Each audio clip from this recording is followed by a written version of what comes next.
아멘. 오늘 주신 하나님의 말씀 나훔 3장 12절로 19절까지의 말씀입니다. 나훔 3장 12절로 마지막 절까지 말씀, 공동체 성경 읽기 영상으로 함께 보시겠습니다. 내 모든 산성은 무화과나무의 처음 익은 열매가 흔들기만 하면 먹는 자의 입에 떨어짐과 같으리라. 내 가운데 장정들은 여인 같고 내 땅의 성문들은 내 원수 앞에 넓게 열리고 빗장들은 불에 타도다.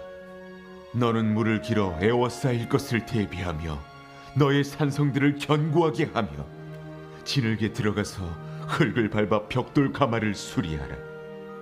거기서 불이 너를 삼키며 칼이 너를 베기를 느치가 먹는 것 같이 하리라. 내가 느치같이 스스로 많게 할지어다. 내가 메뚜기같이 스스로 많게 할지어다. 내가 내 상인을 하늘의 별보다 많게 하였으나 느치가 날개를 펴서 날아감과 같고 내 방백은 메뚜기 같고 너의 장수들은 큰 메뚜기 떼가 추운 날에는 울타리에 깃들였다가 해가 뜨면 날아감과 같으니 그 있는 곳을 알 수 없도다.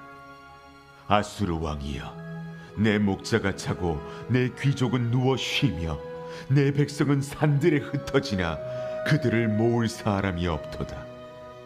내 상처는 고칠 수 없고 내 부상은 중하도다. 내 소식을 듣는 자가 다 너를 보고 손뼉을 치나니 이는 그들이 항상 내게 행패를 당하였음이 아니더냐 하시니라. 아멘. 오늘 읽으신 본문은 나훔서의 마지막 부분으로서 니느웨의 멸망을 최종적으로 확정하는 말씀입니다. 당시 니느웨는 군대가 강하고 문명이 발달한 초대 강국이었습니다. 누구도 니느웨, 아수르의 멸망을 상상하지 못했지만 나훔은 하나님의 영을 받아서 담대하게 니느웨에 임할 심판을 끝까지 선포하였습니다. 그 심판의 마지막이 어떤 모습인지, 그리고 이 말씀이 오늘을 살아가는 우리들에게 어떤 의미가 될런지 본문의 구절을 따라가면서 함께 살펴보기 원합니다. 먼저 하나님의 심판은 세상의 그 어떤 강한 나라보다 더 강하고 압도적입니다. 12절 말씀에 이 부분이 나와 있습니다. 내 모든 산성은 무화과 나무의 처음 익은 열매가 흔들기만 하면 먹는 자의 입에 떨어짐과 같으리라. 같은 구절을 현대인의 성경으로도 읽어드리겠습니다. 무화과 나무의 처음 익은 열매가 흔들기만 하면 먹는 자의 입에 떨어지듯이 너의 모든 요새들이 쉽게 무너질 것이다. 과일은 잘 익으면 가지를 흔들기만 해도 떨어집니다. 특히 무화과 같은 경우는 아주 살짝만 흔들어도 뚝 떨어진다고 합니다.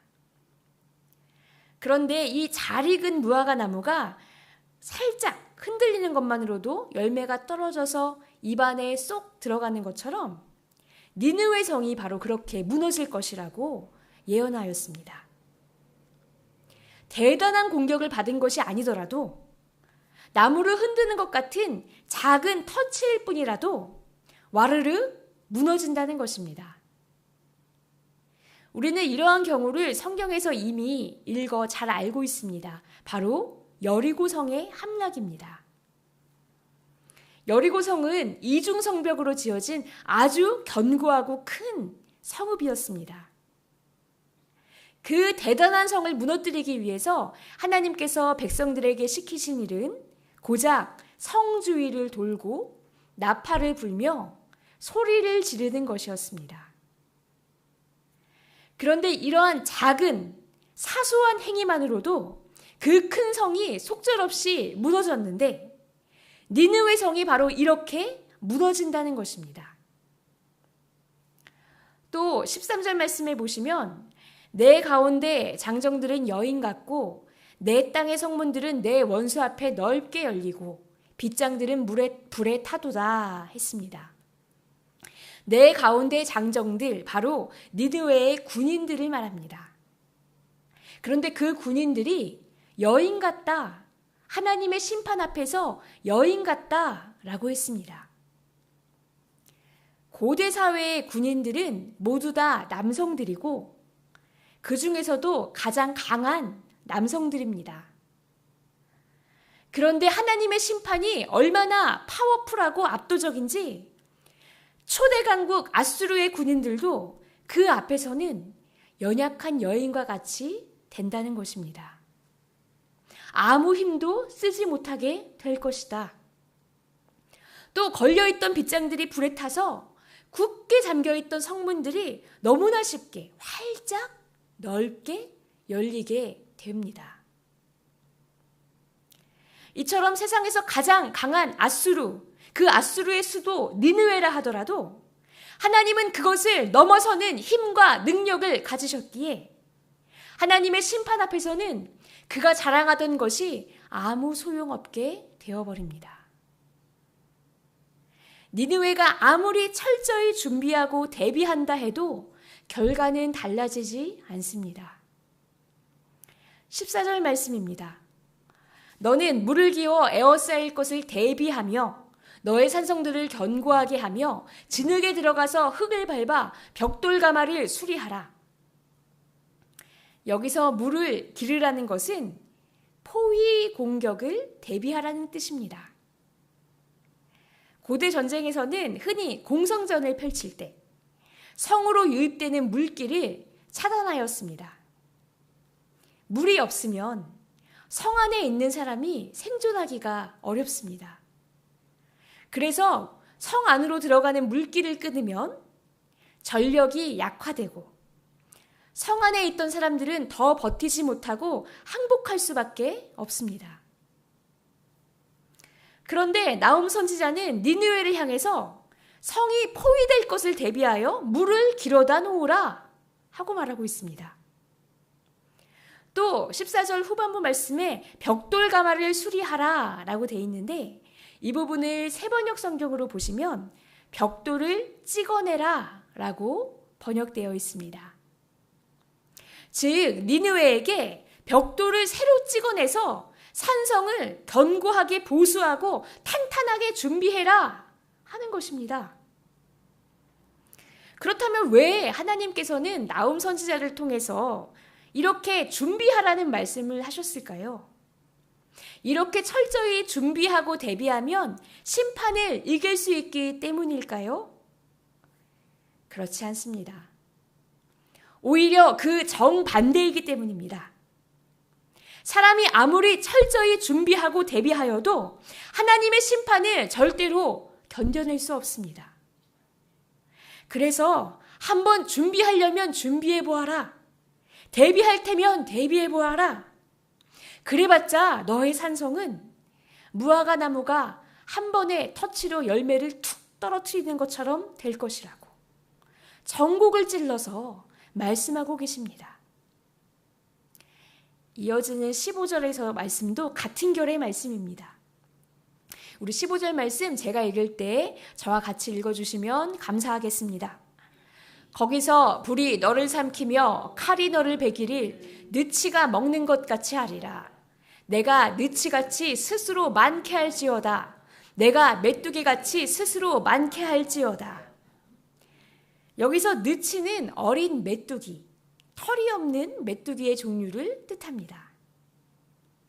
그런데 내가 느치같이 스스로 많게 할지어다.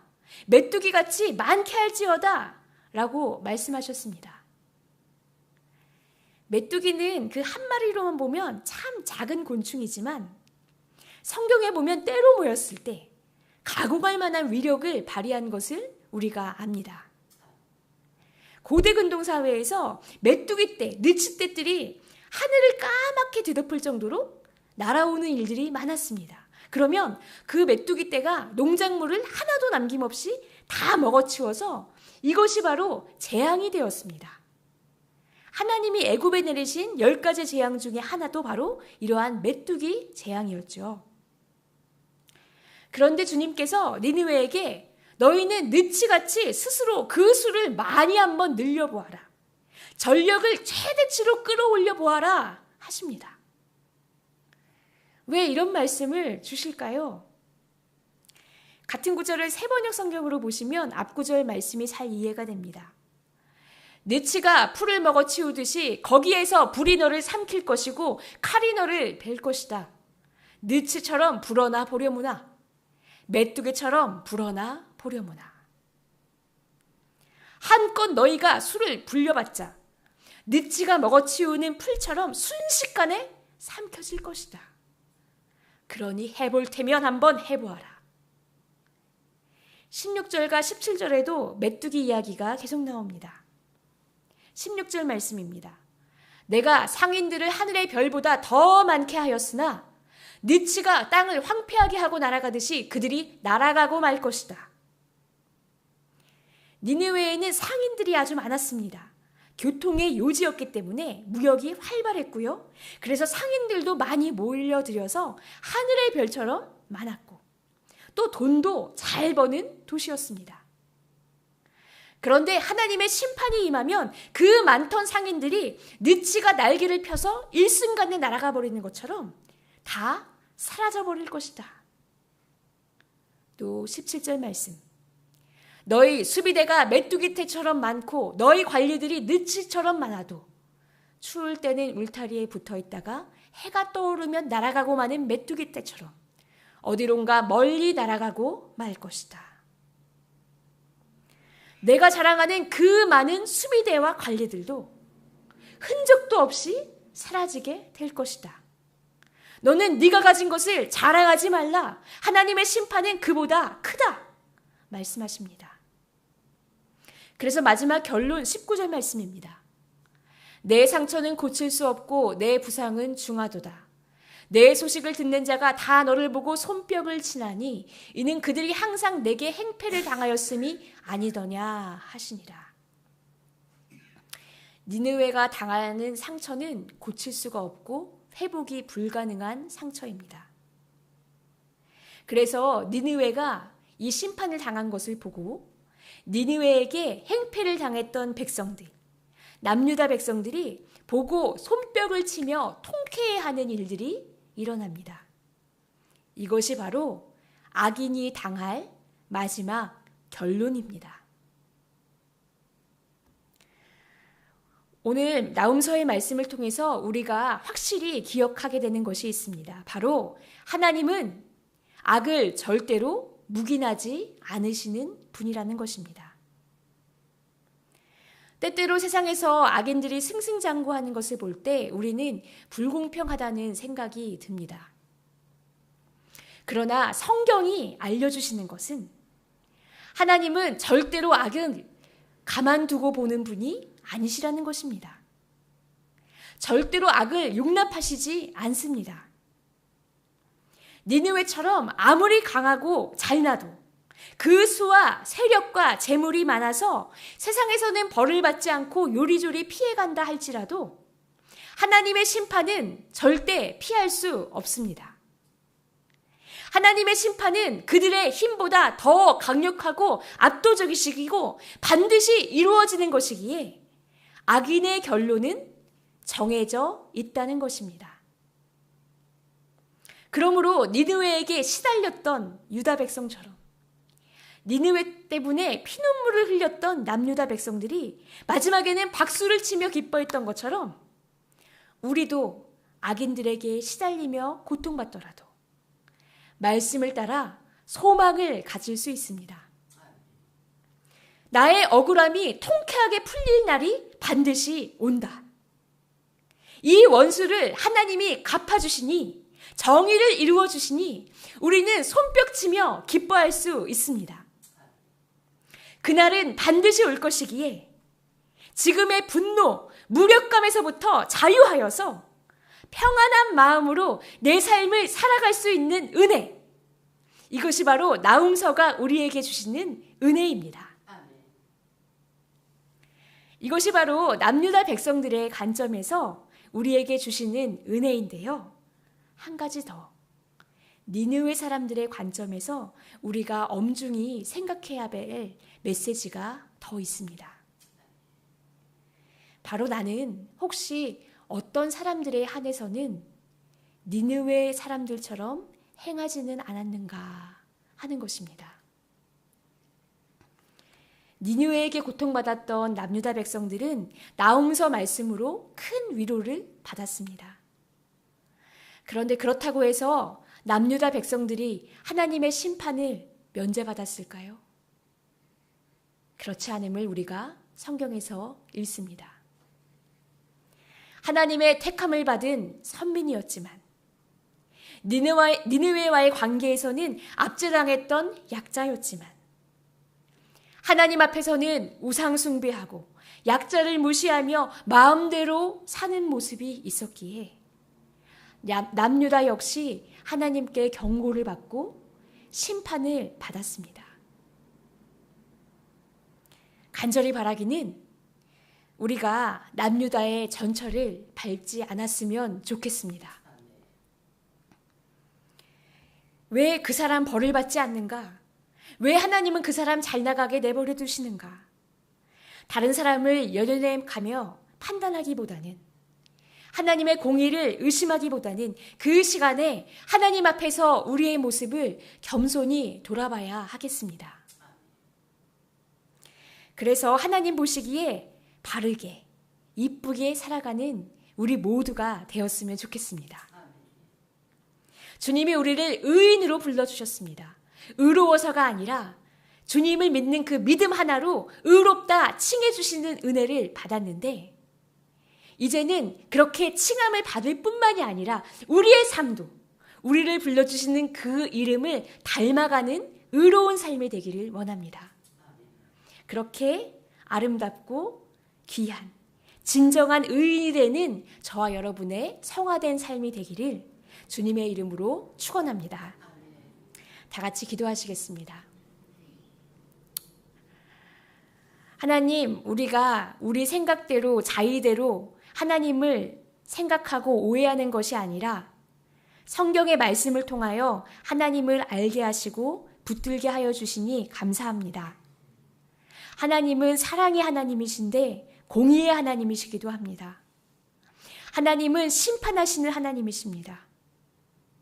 악인을 가만두지 않으시고 반드시 그 죄값을 갚게 하시는 하나님이시기에 우리는 억울하고 답답하고 서러운 것이 있어도 심판하실 하나님을 생각하면서 우리의 삶을 집중할 수 있습니다.